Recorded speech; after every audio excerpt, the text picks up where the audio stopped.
Bharatiya Janata party के साथ जो है वो देशभक्त है, भारतीय जनता पार्टी का जो अंध समर्थक है वो देशभक्त है, और बाकी भारतीय जनता पार्टी की गलत नीतियों की आलोचना करना वो देशद्रोही की कैटेगरी में आता है।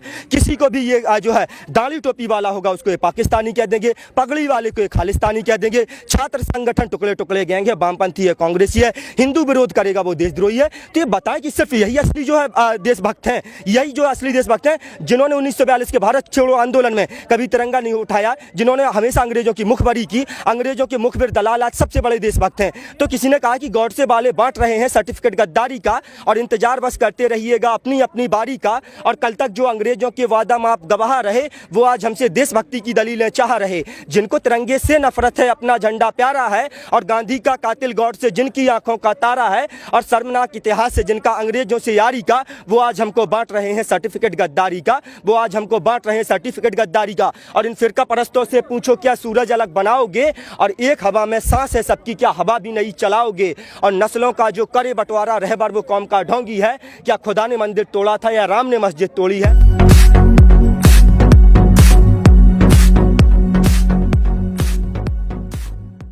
इमरान, लगातार आंदोलन चल रहा है, अभी क्या लगता है थक तो नहीं गए आप? बिल्कुल नहीं थके हैं, और लगातार ये आंदोलन जो जितना लंबा चलेगा और चलाएंगे इसको बिल्कुल नहीं थके। आप देख सकते हैं किसानों का जो जोश है वो चरम सीमा पर है, और कहा है कि मान लो तो हार है और ठान लो तो जीत है। और किसान जो है पहले दिन से ही ठान कर आए थे कृषि कानून वापस करा कर ही घर जाएंगे। इमरान, ये बात है ना कहने में अच्छी लगती है, जो आप कह रहे हैं ना जन आंदोलन है, मान लो तो हार है। हाँ, बिल्कुल बिल्कुल बिल्कुल। इसका असर कितना है वो आपको देखने को मिल रहा है। आप देखो कि दो गुटों में अलग चीजें बढ़ रही है, कुछ लोग समर्थन में भी आ रहे हैं, महापंचायत में समझाने के लिए जा रहे हैं, उनके समर्थन में भी लोग हैं। हाँ बिल्कुल, देखिए लगातार जो है अगर हम कहें कि एक ही दिन में जो है चीज़ें हो जाती हैं, तो एक दिन में तो हमें अंग्रेजों से भी आज़ादी नहीं मिली थी, और तमाम जो चीज़ें हैं एक दिन में कुछ नहीं होता है। लगातार ये आंदोलन जैसे जैसे लंबा खिंच रहा है, आंदोलन बिल्कुल भी कमज़ोर नहीं पड़ रहा है। ये लगातार जो मेन स्ट्रीम मीडिया दिखा रहा है कि तंबू खाली हो गए हैं, लोग घर जा रहे हैं, ऐसा कुछ भी नहीं है। जब तंबू से निकल करके लोग मंच की तरफ आ जाते हैं तो खाली तंबुओं का फोटो जो है खींच लिया जाता है, उसके बाद कहा जाता है तंबू खाली हो गए हैं।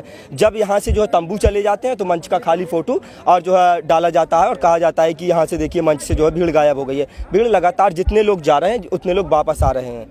आप लोग ऐसा क्यों कहते हैं जब भी आप यहाँ आंदोलन मांगे कि अंग्रेजों से लड़ाई? ये तो आपके देश के लोग हैं। आप बिल्कुल बिल्कुल हमारी चुनी हुई सरकार है, यही तो है हमारी चुनी हुई सरकार। हमने जिनको चुना है और वही सरकार हमारी बात नहीं मान रही है। जनता बिल्कुल में ये चीज क्यों डाल रहे हो कि दूसरी आजादी की लड़ाई है? नहीं, बिल्कुल दूसरी आज़ादी की लड़ाई है, ये किसानों की आज़ादी की लड़ाई है। किसान जो है 70%, और ये कृषि प्रधान देश है, 70% आबादी यहाँ पर कृषि पर निर्भर है। 90 करोड़ जो है किसान है इस देश में, और किसानों की ये जो लड़ाई है, जिस तरह से ये कह रहे हैं कि कृषि कानून किसानों के फायदे के लिए है, और कृषि कानून जब किसानों के फायदे के लिए है तो किसान लगातार यही कह रहे हैं कि हमें ऐसा फायदा जो है नहीं चाहिए, और कृषि कानून हमें नहीं चाहिए। और सरकार जबरदस्ती अगर देना चाहती है तो इससे सरकार की नीयत और मंशा स्पष्ट हो जाती है कि सरकार कहीं ना कहीं किसानों के बहाने और अपने पूंजीपति मित्रों का फायदा चाहती है। क्योंकि जब किसान नहीं लेना चाहते तो आप क्यों जबरदस्ती जो है देना चाहते हैं कि कृषि कानून किसानों के फायदे के लिए? किसानों को नहीं चाहिए। एमएसपी पर आप कानून बनाइए, और सरकार जिस तरह से सदन में मोदी जी कहते हैं एमएसपी था, एमएसपी है, एमएसपी रहेगा, तीनों हाँ बिल्कुल हाँ सही कहते हैं, मैं वही बता रहा हूँ। तीनों कालों की जो है बात मोदी जी बता देते हैं, भूतकाल, भविष्यकाल, वर्तमान काल। जब आप बता रहे हैं, आप इतने कॉन्फिडेंस भरोसे के साथ कह रहे हैं, तो लिख कर देने में बुराई क्या है? जब आप 2011 में मुख्यमंत्री गुजरात हुआ करते थे और यूपीए की सरकार थी, मनमोहन सिंह प्रधानमंत्री हुआ करते थे, तो आप चिट्ठियां लिखा करते थे मनमोहन सिंह को कि आप जो है कानूनी जामा पहनाइए एमएसपी पर, तभी जो है किसानों की हालत में सुधार आएगा। तब आप गुजरात के मुख्यमंत्री हुआ करते थे। अब आप देश के प्रधानमंत्री हैं, आप अगर कह रहे हैं तो सबसे पहले आप एमएसपी पर ही बात कर लीजिए, एमएसपी पर पहले कानून बना दीजिए, उसके बाद हम तीनों कृषि कानूनों के बाद में जो तीनों कृषि कानूनों के बारे में बात कर लेंगे। लेकिन सबसे पहले जो है आप एमएसपी पर एक कानून बना दीजिए ना। अगर जब आप कह रहे हैं, मोदी जी कह रहे हैं सदन में, तो मोदी जी की किस किस बात पर भरोसा किया जाए? मोदी जी ने आज से पहले पता नहीं क्या क्या कहा। 2 करोड़ रोजगार देने का वायदा किया था, कहा था विदेशों में जमा अगर काला धन वापस आ जाएगा तो 15 लाख जो है प्रत्येक भारतीय के खाते में आएगा। अच्छे दिनों का वायदा किया था, बड़ी बड़ी होर्डिंग्स लगी होती थी, बहुत हुई डीजल पेट्रोल की मार अब की बार मोदी सरकार। और जो है गन्ना का जो पेमेंट है वो 14 दिन में देने का वायदा किया था, बहुत हुई महंगाई की मार अब की बार मोदी सरकार। बहुत हुआ किसानों पर अत्याचार अब की बार मोदी सरकार। मतलब मोदी सरकार ने इतने जो है लॉलीपॉप और इतने जो लोक लुभावने सपने दिखाए थे। आप बता रहे हैं ना, इस बताने से क्या फायदा? 14 की बातें आप गिनवा रहे हैं। नहीं 14 ऑलरेडी इस पर वो बता चुके, एक जुमला था। नहीं, ये तो जुमला है, फिर इसको जुमला ना माने। जो ये सदन में कह रहे हैं ये जुमला नहीं है, इसको आगे चल करके कह देंगे ये भी जुमला था। तो आप जो एमएसपी की बात कर रहे हैं कि विश्वास कर लीजिए एमएसपी पर वो कह रहे हैं मोदी जी, तो ये भी तो जुमला साबित होगा। नहीं आपके लिखित अभी आप एमएसपी की बात कर रहे हैं, हाँ। लिखित में एमएसपी देंगे, उसके बाद में आप दूसरी चीज लाएंगे कि सारी बीमारियों का इलाज कराना है, ऐसे तो नहीं होगा ना। अरे तो लिखित में देने में क्या बुराई है? जब आप जो है गुजरात के मुख्यमंत्री हुआ करते थे, गुजरात मुख्यमंत्री जब आप लिखा करते थे बाकायदा, और आप चिट्ठियां लिखा करते थे देश के प्रधानमंत्री को, अब आप देश के प्रधानमंत्री, तो अब आपको क्या दिक्कत है? एमएसपी पर अगर आप कानून बनाने की बात जो है करते थे कि कानून अमली जामा पहनाना चाहिए, तो अब आप देश के प्रधानमंत्री, आपके पास सत्ता की बागडोर है, आप पहना दीजिए अमली जामा। सबसे पहले एमएसपी पर ही बात। दिक्कत तो यही है ना, दिक्कत तो यही है, सरकार जो भी कानून ला रही है। अरे तो आप नहीं, वही कैसे सारे कानून वापस कराए जाएंगे? नहीं, कैसे कराए जाएंगे? अगर आप, हाँ तो विरोध होगा भाई, नहीं बिल्कुल है। जो गलत होगा आप बताइए, कॉन्स्टिट्यूशन के साथ अगर छेड़छाड़ की जाएगी, इससे पहले सीएनपीआर एनआरसी का जो कानून लेकर के सरकार आई थी, पूरा सीधे जो है प्रस्तावना जो है 14 या 15 को अगर आप पलटेंगे तो उसमें है कि आप किसी भी भारत के नागरिक के साथ जाति के, धर्म के और भाषा के और जो है वेशभूषा के आधार पर आप भेदभाव नहीं कर सकते। वो भी सीधे कॉन्स्टिट्यूशन के साथ छेड़छाड़ था, संविधान के साथ छेड़छाड़ था। अगर गलत होगा तो उसका विरोध करना हमारा फंडामेंटल राइट्स है, हमारा मौलिक अधिकार है। हम क्यों नहीं विरोध करेंगे? विरोध करेंगे, बिल्कुल करेंगे। अगर आप जो लेकर के आएंगे, अगर इसके बाद जो आप लेकर के आएंगे, आज विरोध कर रहे हैं, आप वापस ले लेंगे, इसके बाद अगर कोई कानून जो है लेकर के आएंगे और वो जनता के हित में नहीं होगा, वो जो है संविधान के विरोध में होगा, फिर हम उसका विरोध करेंगे। ये क्या है? हमारा फंडामेंटल राइट्स है, हमारा मौलिक अधिकार है विरोध करना। ये सुप्रीम कोर्ट भी हमें कहता है कि हमारा जो है फंडामेंटल राइट्स है, तो क्यों नहीं हम विरोध करेंगे? अगर आप गलत कानून, ठीक है, हाँ, आप सीएनआरसी की बात करें, लेकिन ये कानून तो गैर संवैधानिक नहीं है ना, ये तो आपके फायदे के लिए नहीं, ये फायदे के लिए, वही तो हम बता रहे हैं, हमसे ज्यादा जानेंगे। हम जब बता रहे हैं कि इसमें हमारा फायदा नहीं है, आप बता रहे हैं काला पूछ रहे हैं, तो मैं सबसे पहले काला बता देता हूँ। 1955 से पहले एक कानून था जिसमें जो है लाला और जो बनिया होते थे असीमित भंडारण करते थे। आपने देखा होगा किस तरह से भंडारण किया जाता था। उसके बाद 1955 के बाद जो है पंडित जवाहरलाल नेहरू ने इस एक्ट को जो है पूरी तरह से खत्म किया, और उसमें एक सीमित थी, लिमिट था कि आप इतना जो है कर सकते हैं। और उसके बाद जो है इन्होंने आवश्यक वस्तु भंडारण जो अधिनियम था, असीमित भंडारण का रास्ता जो है पूरी तरह से खोल दिया। युद्ध और आपदा को छोड़कर आप कितनी भी मर्जी जो है भंडारण करिए। सबसे पहला काला तो यही है कि आप युद्ध और आपदा को छोड़कर कितना भी भंडारण करिए। किसान कभी भंडारण नहीं कर सकता है, क्योंकि किसान की तो छट टपकती है। किसान के पास इतने संसाधन नहीं होते हैं कि किसान जो है किसी भी चीज का भंडारण कर पाए। और उसके बाद आपने कहा कि असीमित भंडारण करिए। उसके बाद कॉन्ट्रैक्ट फार्मिंग आप लेकर के आते हैं। कॉन्ट्रैक्ट फार्मिंग में आपने कहा है कि जिस तरह से आपने गुणवत्ता वाली बात रखी, तो किसान के पास कोई फैक्ट्री है कि 100 ग्राम का नींबू निकाल देगा, 200 ग्राम का आलू निकाल देगा, चमकदार गेहूं निकाल देगा? अरे किसान खुद प्रकृति पर निर्भर करता है। आपसे क्यों ला रहे हो बात है कि 200 ग्राम का ही नहीं, तो नहीं, बिल्कुल गुणवत्ता है उसमें गुणवत्ता है। अगर आप जो है उसको कानून को पढ़ेंगे, उसमें गुणवत्ता है। और ये कहते हैं कि हमने तो चमकदार गेहूं कहा था। नहीं, बिल्कुल। और उसके बाद ये जिस तरह से कह रहे हैं, और ये कह रहे हैं कि मंडी सिस्टम जो है खत्म नहीं होगा। एफपीटीसी जो एक्ट है, farmer produce trade and commerce, उसमें साफ लिखा है जब प्राइवेट सेक्टर हावी हो जाएगा, उसके बाद अपने आप धीरे धीरे जो है सरकारी सेक्टर समाप्त हो जाएगा। आपने देखा होगा बीएसएनएल यही तो कहा था। बीएसएनएल कहाँ समाप्त होने की बात कही थी? ये लगातार जो है कह रहे हैं वैकल्पिक है। यही तो उस टाइम पे कहा था कि वैकल्पिक है। तमाम एक टेलीकॉम कंपनी आती है और तमाम टेलीकॉम कंपनी के ग्राहकों को अपनी तरफ आकर्षित करती है। उसके बाद जो है तमाम टेलीकॉम कंपनियां ठप हो जाती हैं, और उसके बाद आज पूरे देश में वही टेलीकॉम कंपनी चल रही है। यही जो है जब प्राइवेट सेक्टर हावी हो जाएगा, सारे जो व्यापारी हैं, ब्याह हैं, उनको खरीदने का मौका नहीं मिलेगा। उसके बाद 2-4 साल लालच देंगे, लोभ लालच में सारे किसानों को फंसाएंगे, उसके बाद अपनी मन मर्जी का खरीदेंगे। यही होगा। और ये सुनिए, उसके बावजूद भी उनका जो स्टैंड है वो क्लियर है। अब आप गाँव में पंचायत जाने लगे, उससे क्या असर होने वाला? अरे बिल्कुल असर होगा। जिस तरह से कहा है कि धीरे धीरे रे मना धीरे सब कुछ होए, माली सींचे 100 घड़ा ऋतु आए फल होए, तो धीरे धीरे सब कुछ होगा। धीरे धीरे जो महापंचायतें कर रहे हैं, उसके बाद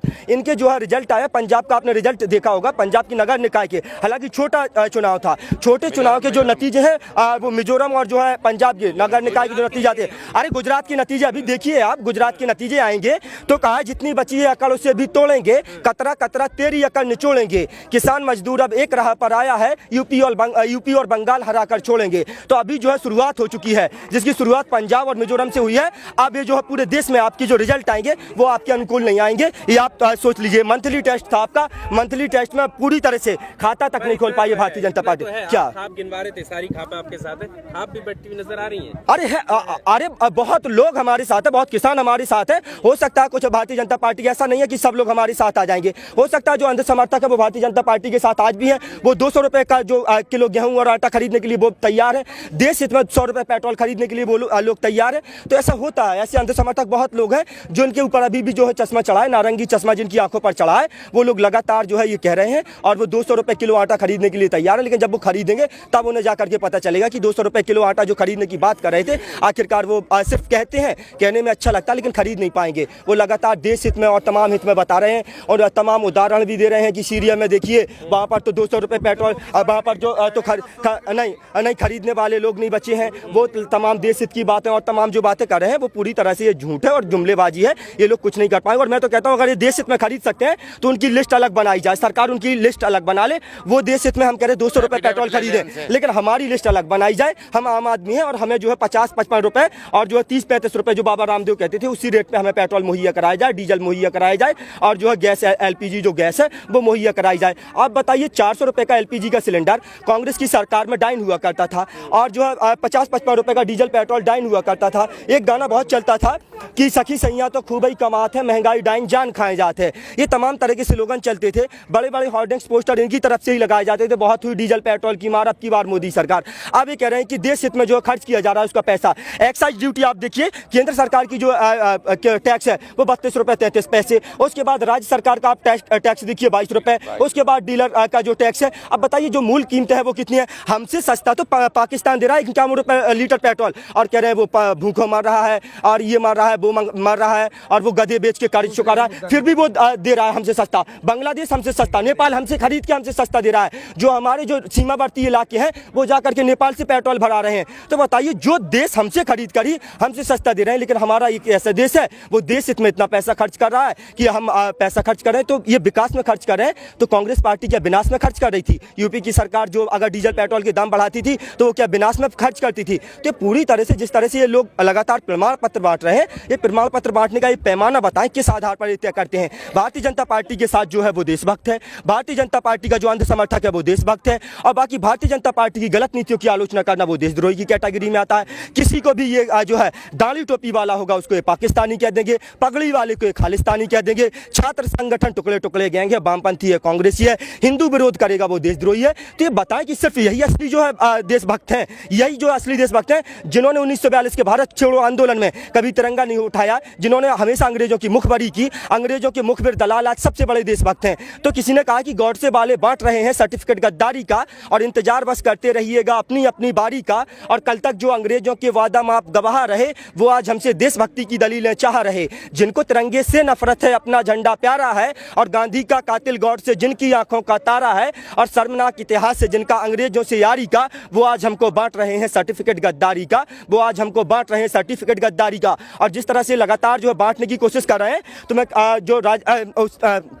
एक कविता है दुष्यंत कुमार की कि बांट दिया इस धरती को क्या चांद सितारों का होगा, नदियों के कुछ नाम रखे बहती धारों का क्या होगा, शिव की गंगा भी पानी है, आवे जमजम भी पानी है, मुल्ला भी पिए पंडित भी पिए, पानी का मजहब क्या होगा। और इन फिरका परस्तों से पूछो क्या सूरज अलग बनाओगे, और एक हवा में सांस है सबकी क्या हवा भी नहीं चलाओगे। और नस्लों का जो करे बंटवारा रहबर वो कौम का ढोंगी है, क्या खुदा ने मंदिर तोड़ा था या राम ने मस्जिद तोड़ी है, क्या खुदा ने मंदिर तोड़ा था या राम ने मस्जिद तोड़ी है। तो बांटने की राजनीति, धर्म की राजनीति, मैं कहता हूं कि अगर जो है आप हिंदू मुसलमान, शमशान कब्रिस्तान, मंदिर मस्जिद और पाकिस्तान और आतंकवाद पर रोक लगा दीजिए और इनको कहिए विकास के मुद्दे पर ही बात करें। भारतीय जनता पार्टी 5 मिनट विकास के मुद्दे पर नहीं बात कर सकती है। आप देखिए जिस राज्य में चुनाव होता है सारी सौगातें उसी राज्य के लिए होती हैं। 2015 में जब बिहार में चुनाव हो रहा था तो वहां पर 1.25 लाख करोड़ का पैकेज दे रहे थे मोदी जी। उसके बाद अभी देखिए जब यूपी में चुनाव हुआ 2017 का विधानसभा चुनाव, तो घी दूध की जो नदियां हैं वो खतरे के निशान से ऊपर बह रही थी, 25 रुपए किलो घी दिया जा रहा था। उसके बाद 2020 में फिर चुनाव होता है दोबारा बिहार के अंदर,